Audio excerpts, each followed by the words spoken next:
Une femme sorcière allait un gros serpent dans sa maison. Histoire vraie. Alors écoutez cette histoire s'il vous plaît. Parce que toutes les maisons que vous voyez tous les jours là, vous ne savez pas ce qui se passe à l'intérieur. En tout cas, il y a des gens de mauvaise foi. Il y a des personnes méchantes dans ce monde-là. Cette histoire que je vous parle se passe au Zimbabwe. Et la dame s'appelle Gogo Savi Neno. Elle est de Zimbabwe. Alors voici cette dame très méchante, sorcière même on peut le dire. Alors, connue dans son quartier par un mauvais caractère. Elle cherchait toujours des problèmes avec tout le monde. Sauf que dans sa maison, elle avait un gros serpent. Un gros serpent, non, sa petite fille qui vivait dans la maison, dormait même dans la chambre à un moment donné. À un moment donné, elle voyait chaque fois le serpent sortir. Mais sauf que jusque-là, aucune personne savait que Gogo Savi allaitait ce serpent-là. Un gros serpent du jamais vu. Et qu'est-ce qui s'est passé? Un jour, comme on le dit toujours que 9 jours pour le voler et 10 pour le protéger. Un jour. Donc sa petite nièce qui dormait dans la chambre, qui voyait à chaque fois le serpent sortir, mais quand elle fouillait, elle ne voyait plus le même serpent en question. Voilà un jour, elle revenait de l'école. Donc, sa tante croyait que cette dernière était encore à l'école.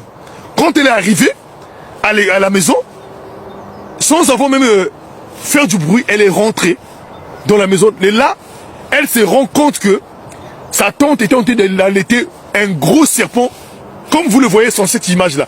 L'image que je vous ai mis là, c'est l'image de la femme en question. Voilà, avec le même serpent-là. Et en train d'allaiter le serpent. Et en allaitant le serpent, elle est en train de dire, de prononcer les noms des gens que le serpent devait faire du mal après avoir. Parce que le serpent, normalement, ce serpent-là avait pour but d'aller nuire la vie des gens dans ce village. Parce que l'histoire se passe dans un village du Zimbabwe. Voilà comment cette fille, surprise, elle va courir en criant. En criant. Et dont elle va retenir même les noms des gens qui ont été cités, des voisins, que le serpent-là devait aller faire du mal. Et la team, la petite fille, après avoir vu Néné, sa vie, en train de l'allaiter, le serpent, et dire les noms, prononcer les noms des gens que le serpent, après avoir allaité, devait aller faire du mal, c'est-à-dire les tuer. Voilà comment la fille va crier en courant, aller alerter les voisins. Et de là, les voisins vont sortir assez rapidement. Et la fille va dire aux voisins que non, ma tante est dans la maison là-bas. Le temps que la tante est en train de se précipiter pour cacher le serpent, les gens sont arrivés. Les gens l'ont retrouvé dans la maison là-bas. Vous savez, au village, comment ça court très vite. On l'a fait sortir là, dehors là. Il fallait quoi? Appeler le chef du quartier. Le chef du quartier est arrivé. Et de là, le chef du quartier l'ont questionné. C'est là où cette dernière-là accepte. Elle dit à tout le monde que non, c'est effectivement j'allaite le serpent. En retour, le serpent là, je l'envoie pour aller tuer des gens que je ne vais pas voir dans le village. La dame telle qui était décédée, c'est moi qui l'avais assassiné. La dame telle qui était décédée, c'est moi qui l'avais assassiné. À travers mon serpent. Effectivement, la chose était partie de loin. Au village, là-bas, ça a parcouru partout. Il fallait secourir la jeune fille là. Donc, si on devait laisser la dame en liberté, la jeune dame, la jeune fille qu'il avait vue, qui est sa nièce, devait mourir. Voilà comment le chef du village, par la suite, donne un mot d'ordre aux villageois de se rapprocher du commissariat qui était dans notre village pour que les policiers arrivent prendre ces derniers-là. Voilà comment Gogo Savi va se retrouver derrière les barreaux. Et le serpent là va être